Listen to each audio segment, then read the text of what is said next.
அஸ்ஸலாமு அலைக்கும் வரஹ்மத்துல்லாஹி வபரகாத்துஹு. தினமும் ஒரு தெளிவு. மையத்தை குளிப்பாட்ட முடியாத நிலையில் என்ன செய்ய வேண்டும்? இது பல சகோதர சகோதரிகள் ஒவ்வொரு மையத்தின் பொழுதும் கேட்கக்கூடிய கேள்வியாக இருக்கிறது. அன்பிற்குரிய அல்லாஹுவின் நல்லடியார்களே, இறந்தவருடைய உடலை அடக்கம் செய்வதற்கு முன்பாக அழகிய முறையில் குளிப்பாட்டி கஃனிட வேண்டும் என்று மார்க்கம் நமக்கு வழிகாட்டி தந்திருக்கிறது. இப்படிப்பட்ட வழிகாட்டுதலை நிறைவேற்ற முடியாத சூழல் ஏற்பட்டால் என்ன செய்வது என்பதே இந்த கேள்வியின் சாரம்சம்.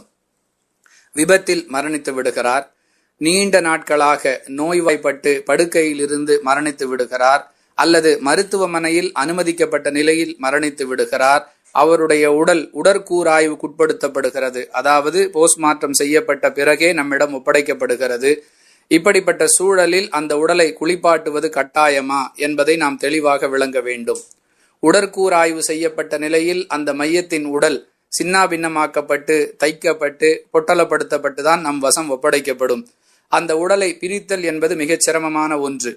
விபத்தில் மரணித்திருக்கிறார், அவருடைய உடலில் பல காயங்கள் ஏற்பட்டு அதே நிலையில் மருத்துவமனையிலிருந்து அவரை பொட்டலப்படுத்தி நம்மிடம் ஒப்படைத்திருக்கிறார்கள்.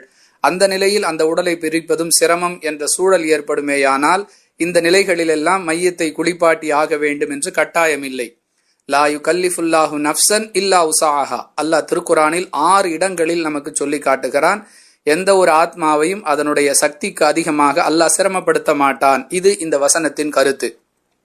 அன்பானவர்களே, மார்க்கம் சொல்லிய ஒரு விஷயத்தை செய்ய முடியாத சூழல் ஏற்படுமேயானால் அதற்காக அல்லாஹ் நம்மை குற்றம் பிடிக்க மாட்டான் என்பதை இந்த வசனத்திலிருந்து விளங்கிக் கொள்ளலாம். இன்னும் சிலர் மையத்தை குளிப்பாட்ட முடியாத சூழல் ஏற்பட்டால் சலவாத்து சொல்லி மையத்தின் மீது தண்ணீர் தெளித்து விட்டால் அது குளிப்பாட்டியதற்கு சமமாகிவிடும் என்றெல்லாம் சொல்லுவார்கள். குர்ஆனிலோ ஹதீஸிலோ இப்படிப்பட்ட சடங்குகளுக்கு எந்த ஆதாரமும் இல்லை என்பதே இதற்கான தெளிவு. எனவே எந்த ஒரு மையத்தை குளிப்பாட்ட முடியவில்லையோ, கஃனிட முடியவில்லையோ, அப்படிப்பட்ட சூழலில் அதை அப்படியே அடக்கம் செய்வது இஸ்லாத்தின் பார்வையில் குற்றம் ஆகாது என்பதே இதன் விளக்கம். வாஹிரு தஅவானா அனில் ஹம்துலில்லாஹி ரப்பில் ஆலமீன். அஸ்ஸலாமு அலைக்கும் வரஹ்மத்துல்லாஹி வபரகாத்துஹு.